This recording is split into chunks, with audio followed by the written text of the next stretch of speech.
आपण कहते कि भारतर 66 कोटी जनसंख्या ह्रास पाइब एटा को पॉसिबल केमती कौन संभव एटा केमती संभव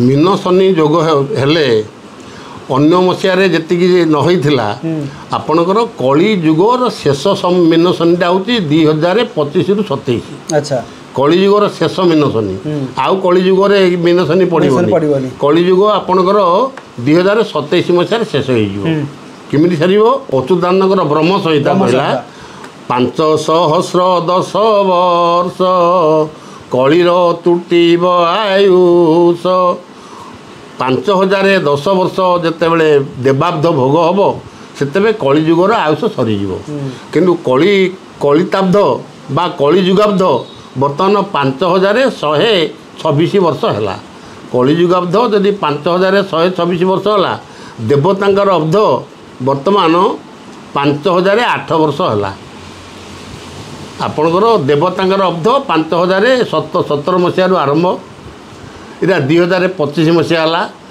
2025 रु 2017 गले रहा 8 वर्ष देवतांकर अब्ध 5008 वर्ष भोग है ब्रह्म संहितार अच्युतानंद कहले 510 वर्ष कलिर तुटीब आयुष तेणु 5008 वर्ष चली आउ 2 वर्ष रहा कलिजुग शेष होगापी तेणु कलिजुग शेष मीन शनिटा बर्तमान पड़ी तेणु यही समय बहुत प्रलय करी बन्या हे बात्या हेब एवं दुर्भिक्ष पड़ो आपण मानकर दुर्भिक्षे दुष्ट को नासीबु भक्त को अन्न छत्र देबु जे भक्त चिंती बटी जा प्राप्त कराइबु ताहा दुर्भिक्ष पड़ो आपणकर 24 मसीहा श्रावण मास जो हम आषाढ़ श्रावण मास 24 मसीहा 2025 मसीहा यही 2025 मसीहा आपणकर ग्रीष्म ऋतुटा वर्षा ऋतु में परिणत हम एवं वर्षा ऋतुटा ग्रीष्म में परिणत हम माने आपण कहया कथा जे कि आगु को वर्षा कम हम वर्षा आगु कम हम किंतु बहुत ग्रीष्म ताप हम अच्छा सूर्य किरण पड़ो आपण मानकर 49 मूर्ति धरी बहिब पवन 12 सूर्यर तेज हेब 13 दिन मैंने 49 मूर्ति हरी आपणकर पवन बहिब 49 खंड पवन समद बहिब एथे आपणकर बहुत घर द्वार सब नष्ट होपर 12 सूर्यर तेज हेब 13 दिन आपण मानकर 2023 मसीहा रे रज संक्रांति पूर्वर 18 दिन जमी खरा होता 2023 मसीहार 18 दिन जमी खरा होता सेमतिका आपणकर 13 दिन पर्यंत 12 गुण खरा हम माने से कहला 49 मूर्ति धरी बहिब पवन 12 सूर्यर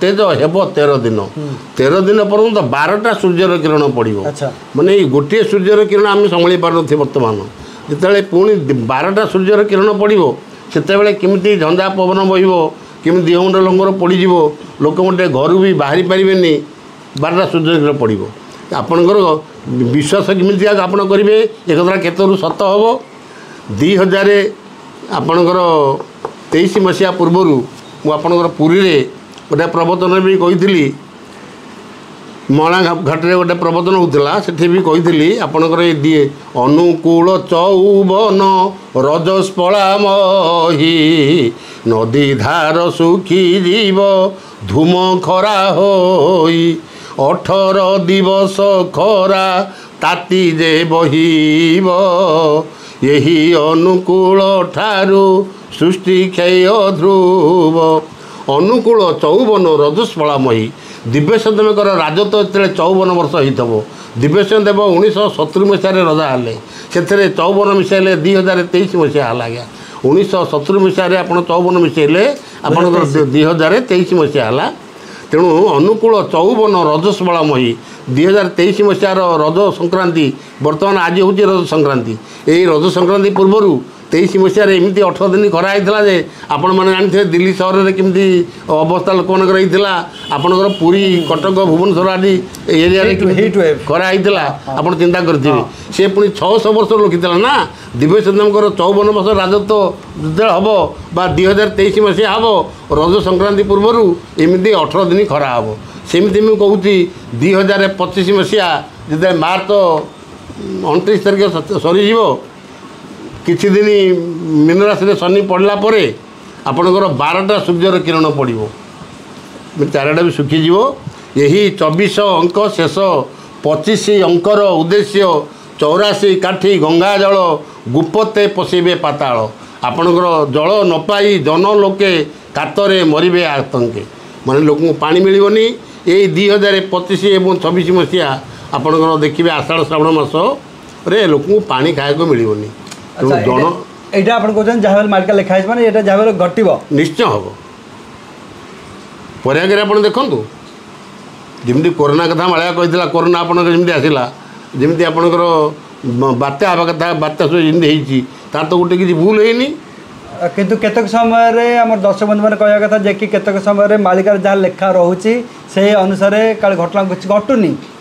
ଶୁଣନ୍ତୁ, ମାଳିକାରେ ଯାହା ଲେଖା ହେଇଛି ତାହା ଘଟୁଛି, କିନ୍ତୁ ଯେଉଁ ମାଳିକାକାର ମାନେ ପ୍ରବଚନ ଦେଉଛନ୍ତି ସେମାନେ ଅଚ୍ୟୁତଙ୍କର ଠାର ଏବଂ ହାଡ଼ିଆର ଗାର କଥା କେହି ବୁଝିପାରନ୍ତି ନାହିଁ। ଦେଖନ୍ତୁ, ଗୋଟେ ଛୋଟିଆ ଉଦାହରଣ ଦେବି। ଆପଣଙ୍କର ନେମାଳ କଥା ଛାଡ଼ନ୍ତୁ, ଛତିଆରେ ଆପଣଙ୍କ ହାଡ଼ିଦାସ ଜନ୍ମ ଲାଭ କରିଥିଲେ, ସେ ବଢ଼ିଥିଲେ, ଚମ୍ପାପତିରେ ଜନ୍ମ ଲାଭ କରିକି ଛତିଆରେ ଥିଲେ ନାଇଁ କି।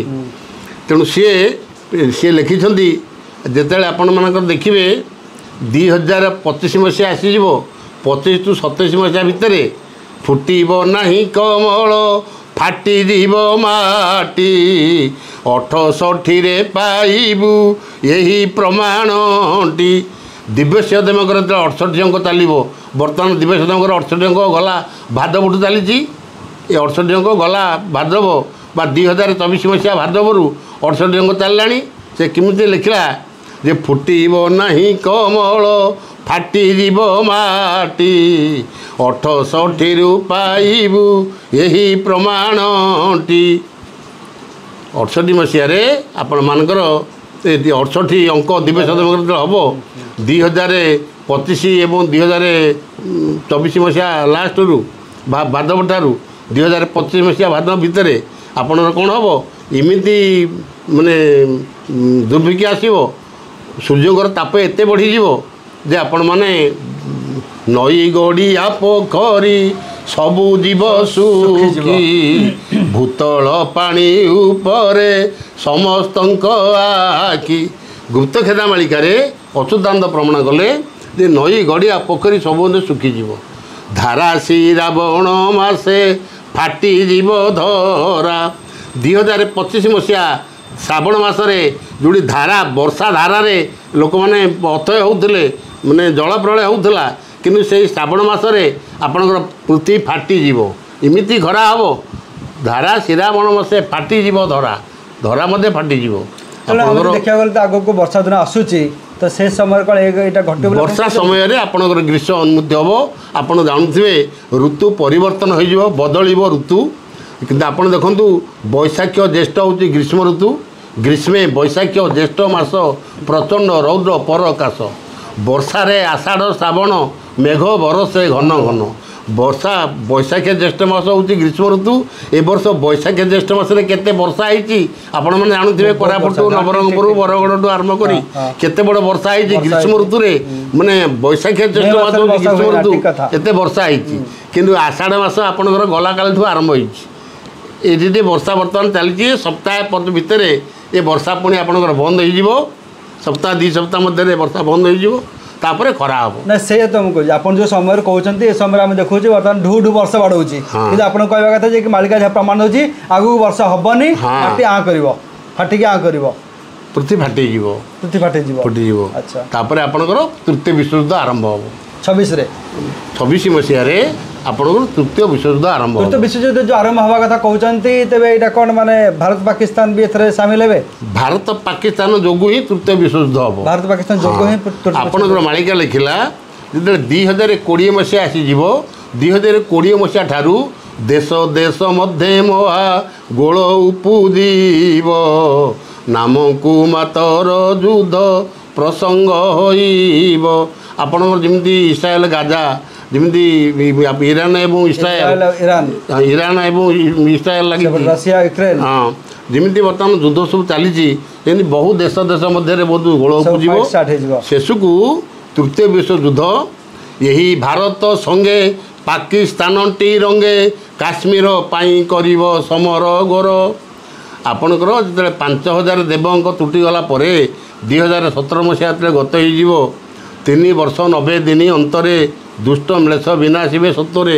ଆପଣଙ୍କର 2017 2020 ମସିହା ପାର ହେଇଯିବ ସେତେବେଳେ ଆପଣ ଦେଖିବେ ଯେତେବେଳେ ଶନି ଆସି ପହଞ୍ଚିବ 2020 ମସିହା ପରେ ଆପଣ 2020 ମସିହା ପରେ 2025 ମସିହା ଯେତେବେଳେ ଶନି ଆସି ପହଞ୍ଚିଲା ସେତେବେଳେ ଆପଣମାନଙ୍କର କ'ଣ ହେବ ନା ଭାରତ ପାକିସ୍ତାନ ଯୁଦ୍ଧ ଲାଗିବ।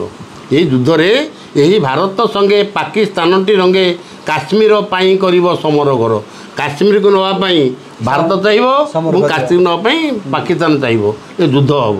ଏ ଯୁଦ୍ଧରେ କ'ଣ ହେବ ନା ପୁଣି ଚୀନ ସୈନ୍ୟ ତୁର୍କୀ ଇରାକ ଜାଣ ବ୍ରିଟିଶ ଯେ ଆମେରିକା ସର୍ବେ ମିଳିଣ ପାକିସ୍ତାନକୁ ବଳ ଅସ୍ତ୍ରଶସ୍ତ୍ର ଆବର ଯୋଗାଇ ଦେବେ କଥା ନିଶ୍ଚିତ ଘେନ। କଳିଗୁପ୍ତ ମାଳିକାରେ ଅଚ୍ୟୁତାନନ୍ଦ କହିଲେ ଏହି ଭାରତ ସଙ୍ଗେ ପାକିସ୍ତାନଟି ରଙ୍ଗେ କାଶ୍ମୀର ପାଇଁ କରିବ ସମର ଘର। କାଶ୍ମୀର ନେବା ପାଇଁ ଭାରତ ପାକିସ୍ତାନ ଯୁଦ୍ଧ ହେବ। ଏହି ଯୁଦ୍ଧରେ ଏହି ପାକିସ୍ତାନ ସପକ୍ଷରେ କେଉଁମାନେ ଯିବେ ନା ପୁଣି ଚୀନ ସୈନ୍ୟ ତୁର୍କୀ ଇରାକ ଜାଣ ବ୍ରିଟିଶ ଯେ ଆମେରିକା ସର୍ବେ ମିଳିନ ପାକିସ୍ତାନକୁ ବଳ ଅସ୍ତ୍ରଶସ୍ତ୍ର ଆବର ଯୋଗାଇ ଦେବେ କଥା ନିଶ୍ଚିତ ଘନ। ପାକିସ୍ତାନ ସପକ୍ଷରେ ଯିବେ ଚୀନ ତୁର୍କୀ ଇରାକ ଇରାନ ଇଂଲଣ୍ଡ ଆମେରିକା ଚୀନ ଏସବୁ ଦେଶ ପାକିସ୍ତାନକୁ ଅସ୍ତ୍ରଶସ୍ତ୍ର ଯୋଗାଇବେ ଅର୍ଥ ଯୋଗାଇବେ ସୈନ୍ୟ ଯୋଗାଇବେ ଗୁଳି ଗୋଳା। ଯଦି ଏଇ ଯେଉଁ ଆପଣ କହିଲେ ଯେଉଁ 6-7ଟି ଦେଶ ପାକିସ୍ତାନକୁ ବଳ ଯୋଗାଇବେ ଭାରତକୁ ପୁଣି କିଏ ବଳ ଯୋଗାଇବ? ଏହା ଦେଖି ରୁଷିଆ ଆସି ହୋଇବ ଠିଆ ଭାରତ ସମର କ୍ଷେତ୍ରରେ ସେ ଏକୁଟିଆ। ଭାରତ ସପକ୍ଷରେ ଏକୁଟିଆ ରୁଷିଆ ଆସି ଛିଡ଼ା ହେବ। ଜାପାନର ରାଗ ଥିବ ହିରୋସୀମା କଥା ପକାଇଥିବ ବମ ଯୁଦ୍ଧରେ ଜାଣିତା ସେହି ରାଗ ନ ଲିଭିବ ଜାପାନର ଜାଣ ଭାରତ ସପକ୍ଷେ ରହି ଆରମ୍ଭିବ ରଣ। ଆପଣଙ୍କର ପ୍ରଥମ ବିଶ୍ୱଯୁଦ୍ଧ 2014ରୁ 2019 ଦ୍ୱିତୀୟ ବିଶ୍ୱଯୁଦ୍ଧ 1939ରୁ 1945 1945 ମସିହାରେ ଆମେରିକା ଜାପାନର ନାଗାସାକି ଆଉ ହିରୋସୀମା ସହର ଉପରେ 2ଟା ବମ୍ ପକାଇଥିଲା ଯାହାଫଳରେ ଅଗଷ୍ଟ 9 ତେଣୁ ଆପଣ ଦେଖିବେ କେତେ ବର୍ଷ ବିତିଗଲାଣି 1945ରୁ 80-82 ବର୍ଷ ବର୍ତ୍ତମାନ ବିତିଗଲାଣି କିନ୍ତୁ ଏ ବର୍ଷ ଭିତରେ ସେ ନାଗାସାକି ହିରୋସୀମାରେ ବର୍ତ୍ତମାନ ଦୁବ ବି କଳୁନି ଦୁବ ବି କଳୁନି। ତା ଚାରିପଟେ ଯେତେ ଗାଁ ଗଣ୍ଡାରେ ପିଲା ଜନ୍ମ ହେଉଛନ୍ତି ସବୁ ବିକଳାଙ୍ଗ ବି ହେଉଛନ୍ତି। ସେ ବମ୍ର ପାୱାର ଏତେ ଆଜ୍ଞା। ତେଣୁ ସେଇ ରାଗଟା ଆମେରିକା ଉପରେ ଜାପାନର ଥିବ ଯେତେବେଳେ ଆମେରିକା ପାକିସ୍ତାନକୁ ସହଯୋଗ କରିବ ତେଣୁ ଜାପାନ ବାଧ୍ୟ କରି ଭାରତକୁ ସାହାଯ୍ୟ କରିବ। ତେଣୁ ସେହି ରାଗ ନଲିଭିବ ଜାପାନର ଜାଣ ଭାରତ ସପକ୍ଷେ ରହି ଆରମ୍ଭିବ ରଣ। ଜାପାନର ଅନୁରୋଧେ ଜର୍ମାନ ମିଶିବ ଭାରତ ସପକ୍ଷରେ ସେ ଯୁଦ୍ଧ ଆରମ୍ଭିବ। ତେଣୁ ଜାପାନର ଅନୁରୋଧରେ ଜର୍ମାନ ମଧ୍ୟ ଭାରତର ସପକ୍ଷରେ ହେବ। ରୁଷିଆ ଜାପାନ ଜର୍ମାନ ଏ ତିନୋଟି ମତେ ସାହାଯ୍ୟ ଏପଟେ କରିବେ ଆଉ ସବୁ ଦେଶ ଯାକ ପାକିସ୍ତାନକୁ ସହଯୋଗ କରିବେ। ଏଇ ଯୁଦ୍ଧ ଲାଗେ। ଏଇ ଯେଉଁ ଆପଣ ଯେଉଁ କହିଲେ ଯେ କି ବମ୍ ଗୋଟେ ଶବ୍ଦ ସେଟା ମାଲିକାର ଅଛି ଆଜ୍ଞା। ବମ୍ ଗୋଟେ ଶବ୍ଦ ଆପଣ ଯେଉଁ ନେଲେ ବମ୍ ଗୋଟେ ଶବ୍ଦ ବି ମାଲିକାର ବମ୍ ଯେ ପକାଇବ ଆଜ୍ଞା ସେ ବମ୍ ଶବ୍ଦରେ ମାଲିକାର ଆଜ୍ଞା ଅଛି। ମହାପୁରୁଷ ସେମାନେ 5500 ଲେଖିଥିଲେ ଆପଣଙ୍କର 600 ବର୍ଷ ତଳେ ତାକୁ ଅଚ୍ୟୁତାନନ୍ଦ ତା ବି ଲେଖିଛନ୍ତି ଆଜ୍ଞା। ଦେଖନ୍ତୁ ପାକିସ୍ତାନ ନାଁ ଲେଖା ଅଛି ଆମେରିକା ନାଁ ଲେଖା ଆଜ୍ଞା ରୁଷିଆ ନାଁ ଲେଖା ସମସ୍ତ ନାଁ ଲେଖା ଅଛି ସମସ୍ତ ନାଁ ଲେଖା ଅଛି। ଗୋଟେ ଛୋଟିଆ ଉଦାହରଣ ମୁଁ ଦେବି। ଅଚ୍ୟୁତାନନ୍ଦ ପ୍ରମାଣ କଲେ ଯେ ହୀରାକୁଦ ନାମେ ବନ୍ଧ ହୋଇଯିବ ଓଡ଼ିଶା ରାଇଜେ ତହିଁ ଶତ୍ରୁ ବୋମାରେ ଭାଙ୍ଗିବ ଏ ବନ୍ଧ ହୋଇଯିବ ବଡ଼ ଘାଇ। ଆପଣଙ୍କର 1955 ମସିହାରେ ପଣ୍ଡିତ ଜବାହରଲାଲ ନେହେରୁ ଭାରତରେ ଯେତେବେଳେ ପ୍ରଧାନମନ୍ତ୍ରୀ ଥିଲେ ସେତେବେଳେ ସେ ହୀରାକୁଦ ବନ୍ଧର ଭିତ୍ତିପ୍ରସ୍ତର ସ୍ଥାପନ କରିଥିଲେ। ଠିକ୍ ଶୁଭ ଦେଇଥିଲେ 1955 ମସିହାରେ। ତା 1961 ମସିହାରେ ସମ୍ପୂର୍ଣ୍ଣ ହେଲା ହୀରାକୁଦ ବନ୍ଧ। କିନ୍ତୁ ସେ 600 ବର୍ଷ ତଳକୁ କେମିତି ଲେଖିଲେ ଯେ ଆପଣଙ୍କର ହୀରାକୁଦ ନାମେ ବନ୍ଧ ହୋଇଯିବ ଓଡ଼ିଶା ରାଇଜେ ତହିଁ ଶତ୍ରୁ ବୋମାରେ ଭାଙ୍ଗି ବସେ ବନ୍ଧ। ବୋମା ଶବ୍ଦ କେମିତି ବ୍ୟବହାର କଲେ ଶତ୍ରୁ ବୋମାରେ ଭାଙ୍ଗି ବସେ ବନ୍ଧ ହୋଇଯିବ ବଡ଼ ଘାଇ ଓଡ଼ିଶାର ନୂଆ ପୁରୁଣା 6 ଜିଲ୍ଲା ଯାଇ ବଙ୍ଗୋପସାଗରରେ ପଡ଼ିବେ ଏଥି ସନ୍ଦେହ ନାହିଁ। ଓଡ଼ିଶାର 6ଟା ଜିଲ୍ଲା ବଙ୍ଗୋପସାଗରରେ ଯାଇ ପଡ଼ିବେ ହୀରାକୁଦ ବନ୍ଧ ଭାଙ୍ଗିଯିବ। ଓଡ଼ିଶାର 6ଟା ଜିଲ୍ଲା ଉପକୂଳବର୍ତ୍ତୀ ଯେଉଁ 6ଟା ରହି ଜିଲ୍ଲା ବାଲେଶ୍ୱର ଭଦ୍ରକ ଏପଟେ ଯାଜପୁର କେନ୍ଦ୍ରାପଡ଼ା ଜଗତସିଂହପୁର ପୁରୀ ଗଞ୍ଜାମ ଏଗୁଡ଼ା ସବୁ ନଷ୍ଟ ହୋଇଯିବ। ଆପଣଙ୍କର ଦେଖନ୍ତୁ 600 ବର୍ଷ ତଳୁ ସେ ବୋମା ଶବ୍ଦ ଉଲ୍ଲେଖ କରିଛନ୍ତି। 600 ବର୍ଷ ତଳୁ ଓଡ଼ିଶାର ଗୋଟେ ହୀରାକୁଦ ବନ୍ଧ ହେଇଯିବ ବୋଲି ସେ ବି ପ୍ରମାଣ କରିଛନ୍ତି। ମାନେ ଏତେ ଜ୍ୟୋତିର୍ବିଦ ଏତେ ଭବିଷ୍ୟତ ଜ୍ଞାତା ଅଚ୍ୟୁତାନନ୍ଦ ମାନେ ପୃଥିବୀରେ ଏମିତିକି ଭବିଷ୍ୟତ ନୋଷ୍ଟ୍ରାଡାମସ୍ ମଧ୍ୟ ଆପଣଙ୍କର ତା ସମକ୍ଷ ହେଇପାରିଲେନି। ନୋଷ୍ଟ୍ରାଡାମସ୍ ଯେଉଁ ମାଳିକା ଆପଣ ଲେଖିଛନ୍ତି ଆପଣଙ୍କର ଭାରତ ପାକିସ୍ତାନ ଯୁଦ୍ଧ କଥା ନୋଷ୍ଟ୍ରାଡାମସ୍ ତାଙ୍କ ମାଳିକା ଲେଖିଛନ୍ତି ବୁଝିଲେ ଆଜ୍ଞା। ସେ ଯେମିତି ଲେଖିଛନ୍ତି ତାଠୁ ଅଧିକା କଥା ଲେଖିଛନ୍ତି କି ସେ ଆପଣମାନଙ୍କର ଅଚ୍ୟୁତାନନ୍ଦ ଆପଣଙ୍କର ଯେମିତି ନା ଇସ୍ରାଏଲ ଗାଜା বা ইসরায়েল ଆଉ ଇରାନ ଯେମିତି ଯୁଦ୍ଧ ହୋଇଛି ତାକୁ ନୋଷ୍ଟ୍ରାଡାମସ୍ ଲେଖିଛନ୍ତି। ଏଇଟା ଆପଣଙ୍କର 2024 ମସିହା ପରଠୁ ଆରମ୍ଭ ବୋଲି ନୋଷ୍ଟ୍ରାଡାମସ୍ ତାଙ୍କ ମାଳିକାରେ ବି ଲେଖିଛନ୍ତି। ତାପରେ ଯୀଶୁଖ୍ରୀଷ୍ଟଙ୍କର ମା ମେରୀ ଯୀଶୁଖ୍ରୀଷ୍ଟଙ୍କ ମା ମେରୀ ମଧ୍ୟ ଏକଥା ପ୍ରମାଣ ବି କରିଛନ୍ତି।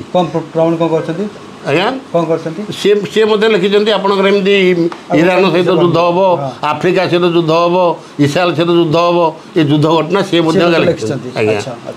ମେରୀ ଆପଣ ନୋଷ୍ଟ୍ରାଡାମସ୍ ଆଉ ପ୍ରଫେସର କିରୋ ବାହାର ଦେଶର ଭବିଷ୍ୟବକ୍ତା ମାନେ କିନ୍ତୁ ସମସ୍ତେ ଅଚ୍ୟୁତାନନ୍ଦଙ୍କ ତଳେ। ଅଚ୍ୟୁତାନନ୍ଦ ଏତେ ସୁନ୍ଦର ମାଳିକା ଲେଖିଛନ୍ତି ଯାହା ତାହାକୁ ଗୋଟିଏ ତାଙ୍କର ଅପ୍ରମାଣ। ବିଦେଶରେ ଯେଉଁ ଭବିଷ୍ୟବକ୍ତା ମାନେ ଯେଉଁ ଭବିଷ୍ୟବାଣୀ କରିଛନ୍ତି ଏଇଟା ସାଙ୍କେତିକ ଇନଡାଇରେକ୍ଟଲି ଲେଖା ହେଇଛି ନା ଡାଇରେକ୍ଟଲି ଲେଖା ହେଇଛି? ନାଇଁ ନା ଡାଇରେକ୍ଟ ଯେମିତି ଲେଖିଛନ୍ତି ତାକୁ ଆପଣଙ୍କର ବୈଜ୍ଞାନିକ ମାନେ ସବୁ ଅର୍ଥ କରି ମସିହା ବାହାର କରୁଛନ୍ତି ଆଉ। ଆଚ୍ଛା କିନ୍ତୁ ପଞ୍ଚକମାନେ ଯାହା ଲେଖିଛନ୍ତି ସାଙ୍କେତିକ ଭାଷାରେ କାରାଗାର ଲେଖିଛନ୍ତି। ଆଚ୍ଛା ଉଦାହରଣ ସ୍ୱରୂପ ଯେମିତି ଗୋଟେ 32 33 ପୁଣି 34 ମିନ ଶନି ଭୋଗ ହେବ 2.5 ବର୍ଷ ପୃଥ୍ୱୀ ହେବ କନ୍ଦଳ ଲାଗିବ ଗଣ୍ଡଗୋଳ। ପଦଟା ପଢ଼ିଲେ କେଉଁ ଗ୍ରନ୍ଥରୁ ଆଜ୍ଞା? ଏଇ ଯେଉଁ ପଦଟି ପଢ଼ିଲେ 32 33 34 କେଉଁ ଶୂନ୍ୟ ସଂହିତା ଅଚ୍ୟୁତାନନ୍ଦ ଶୂନ୍ୟ ସଂହିତା। ଆଚ୍ଛା 32 33 ପୁଣି 34 ମିନ ଶନି ଭୋଗ ହେବ 2.5 ବର୍ଷ। ଆପଣମାନଙ୍କର ଆପଣ ପାଞ୍ଜି ଦେଖିବେ ଏଇଟା ହେଉଛି 1432 ସାଲ। ଆଚ୍ଛା 2025 ମସିହାଟା ସାଲ ଯେ ଏଠି ମସିହା ଆଜ୍ଞା ସାଲ ହେଉଛି 1432 ଆଜ୍ଞା ମସିହା ହେଉଛି 2025 2026 କି ସାଲ ହେବ 2033 2027 କି ସାଲ ହେବ 1433 ତେଣୁ 32 33 ପୁଣି 34 ମିନ ଶନି ଭୋଗ ହେବ 2.5 ବର୍ଷ। ଏଇଟା ମସିହାରେ ଦେଖିଲେ ଆପଣଙ୍କର 25 26 ପୁଣି 27 ଏ 3 ବର୍ଷ ଭିତରେ 2.5 ବର୍ଷ ଭୋଗ ହେବ ମୀନ ରାଶିର ଶନି। ତେଣୁ ସିଏ 32 33 ସାଲରେ ଲେଖା ହେଇଛି ଇଆଡ଼େ ମସିହାରେ ଲେଖା ହେଇଛି 25 26 27 କେତେକ ସମୟରେ ଆପଣ ତା ପୂର୍ବରୁ ମଧ୍ୟ ଗୋଟେ ପଦ ପଢ଼ିଲେ ସେ ହେଉଛି 26 ଅଙ୍କ ବୋଲି କହିଲେ 26 ଅଙ୍କ। ଆଜ୍ଞା ଏଠି ଅଙ୍କଟା କେମିତି 2026 ହେଲା ସେଠି କେମିତି ସାଲ ଲେଖିଲେ